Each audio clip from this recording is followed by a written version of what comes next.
আমরা এখন একটা মুদির দোকানের সামনে আছি। তো এটা অনেক মনোমুগ্ধকর পরিবেশে বেংরই ১ নং ওয়ার্ড পৌরসভার শেষে একদম নদীর পাশেই। তো তো স্ট্রিট দোকানের যে মালিক সে দোকানের ভিতরে আছে। তো এখানে অনেক কিছুই পাওয়া যায়। তো এই যে ভাই আসছে, তো নদীর পাড়ে ঘুরতে আসছিল, তো এখানে এই যে নদীর একটা পরিবেশ, এই যে নিতেছে এই দোকান থেকেই। তো ঘুরতে আসবেন, আর হইলো এই যে হলো ভিউ।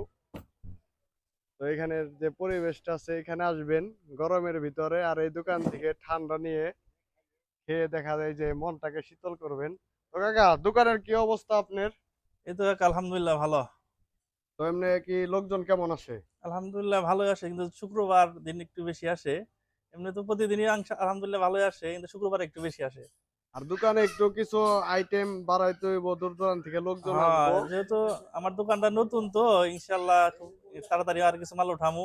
ইনশাল্লাহ আরো ওই কারণে হলো আপনার ই দোকানটা হবে। এত সুন্দর একটা জায়গায় হইছে। এখান থেকে বইসাও দেখা যায় যে নদীর পার দেখা যায়, প্লাস হলে এখানে নদীর একদম নিকটেই এখানে আবার ঘাটলা আছে। তো এখানে আসবেন, দোকানে সবাই রাস্তার অনেকে সাথে আছে রাস্তা, এই সাইড বসে দিয়ে থাকে। রাস্তা আছে, নিচ দিয়ে রাস্তা আর আছে, এই যে রাস্তার এই পাশে হলো পৌরসভা। পাকা রাস্তা আছে রে। পৌরসভার পাশে একদম এদিকে সোজাই দোকানটা। তো এখানে আসবেন এদিকে রোড আছে, এদিকে road আছে। সবাই। তো সেখানে একটু সময় কাটাবেন, আর আমাদের এই নাসির কাকার দোকান থেকে কিছু কিনে খাবেন। তো কাকাকে একটু সহযোগিতা চা, করবেন। আমার দোকানে চা আছে, ইনশাল্লাহ কফি বানাই দিতে পারি।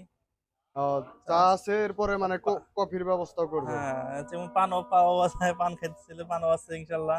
দেখ আস্তে আস্তে মানে উন্নতির দিকে নেওয়া হবে। তো আপাতত লোকজন একটু কম দেখা যায়, কোনো কিছু করতেছে না। তো আস্তে আস্তে হয়তো বা পুরি সিঙ্গারা, তো হ্যাঁ, সেগুলাও মানে ইনশাল্লাহ তৈরি ইনশাল্লাহ। করার কি বানানোর ইচ্ছা আছে নাকি? হ্যাঁ, ইনশাল্লাহ। মানুষজন ইনশাল্লাহ আসতেছে, দেখতেছে যে না, মানুষজন চাহিদা আছে, খাইবো, এই জন্য ইনশাল্লাহ দিয়ে সামনে কিছু পরিকল্পনা আছে, এগুলা করা যায় কিনা ইনশাল্লাহ। ঠিক আছে, তো সবাই ভালো থাকবেন, আর এখানে আসবেন অবশ্যই। ধন্যবাদ।